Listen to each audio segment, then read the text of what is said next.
Do your toes go numb at the end of a long day?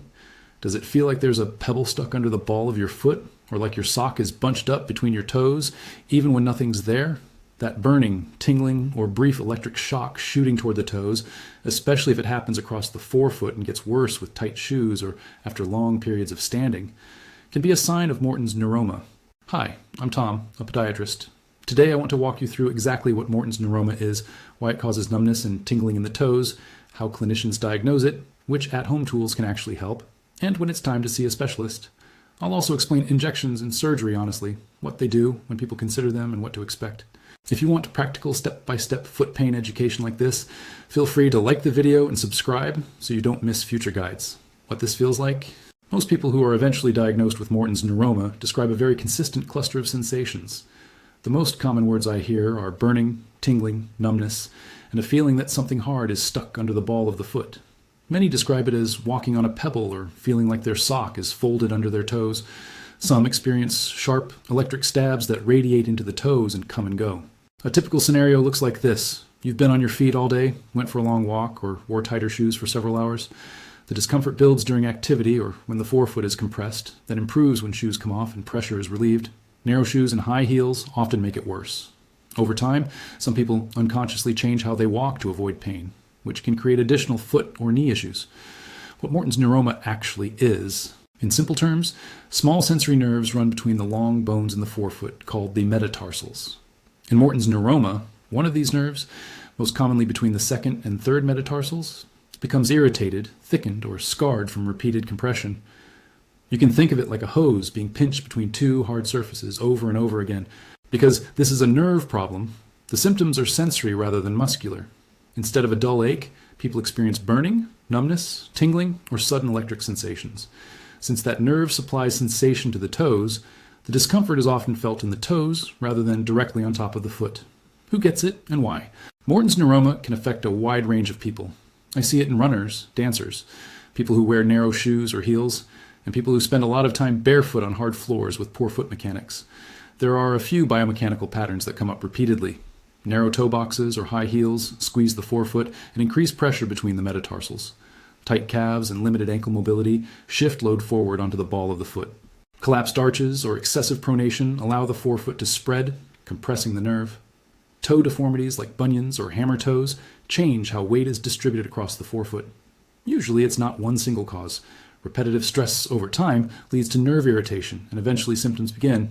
Differential diagnosis, conditions that can mimic it. Not all burning or numbness in the forefoot is Morton's neuroma. Other possibilities include metatarsalgia, capsulitis, plantar plate injuries, stress fractures, tendon disorders, and systemic peripheral neuropathy, such as diabetic neuropathy. Nerve compression higher up in the leg or spine can also cause similar sensations, although the pattern is often different. This is why a proper evaluation matters.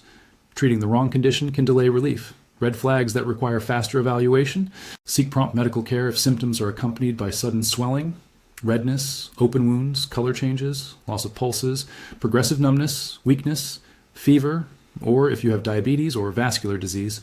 Toe numbness should never be ignored in high-risk individuals. How clinicians evaluate Morton's neuroma: diagnosis starts with a detailed history and physical exam. Clinicians often squeeze the forefoot to see if symptoms are reproduced, and may look for a palpable click known as Mulder's sign. Biomechanics are assessed: ankle mobility, calf tightness, foot posture, toe alignment, and gait all matter. Imaging helps confirm the diagnosis or rule out other causes.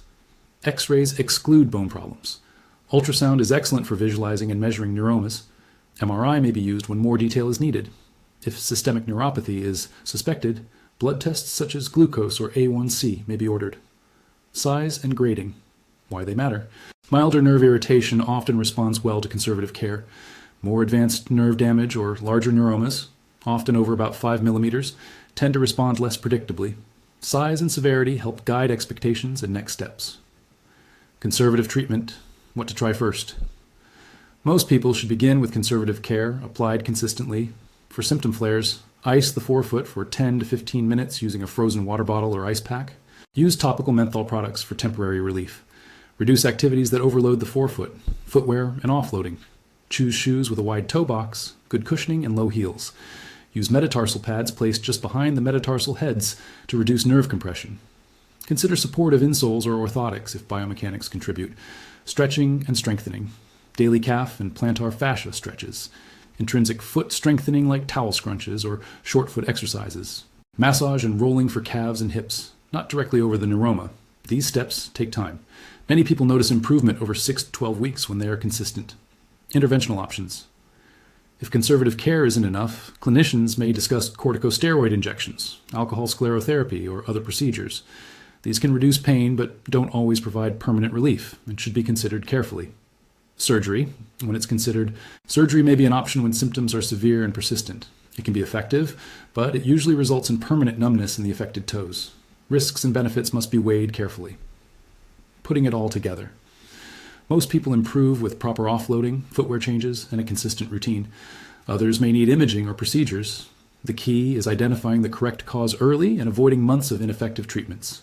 If you're wondering whether your toe numbness could be Morton's neuroma, check the description for a detailed educational walkthrough. Many people find helpful before deciding their next step. If symptoms persist, worsen, or if you're in a high-risk group, schedule an evaluation with a podiatrist or foot specialist. Thanks for watching. Take care of your feet, and I'll see you next time.